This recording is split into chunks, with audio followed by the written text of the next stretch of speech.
ఒక సిఐ గంగా వెంకటేశ్వర్లు లోపలికి వచ్చాడు, వీళ్ళందరినీ తీసుకొచ్చాడు.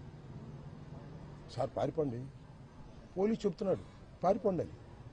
మేము రక్షణ కల్పించలేం, పారిపోండి అంటున్నాడు. ఈ గోడ దూకి పారిపోండి అన్నాడు.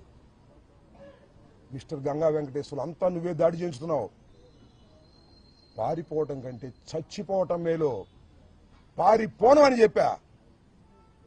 ఇలాంటి సంఘటన ఎప్పుడన్నా విన్నారా మీరు చరిత్రలో? సినిమాల్లో అయినా చూసారా? ఎంత దారుణం అండి ఇది. ఒక మాజీ శాసనసభ్యుడిని, 68 సంవత్సరాల వయసు కలిగిన ఒక సీనియర్ నాయకుడిని, చెన్నారెడ్డి ముఖ్యమంత్రిగా ఉన్న దగ్గర నుంచి రాజకీయాల్లో ఉన్నవాడిని, ఎన్టీ రామారావు శాసనసభలో ఉన్నప్పుడు నేను శాసనసభలో ఉన్నాను, చంద్రబాబు శాసనసభలో ఉన్నప్పుడు నేను శాసనసభలో ఉన్నాను. ఇంత దారుణం అండి, ఇంత అన్యాయం అండి, దీన్ని స్పందించరండి. అది పట్టుకెళ్ళారు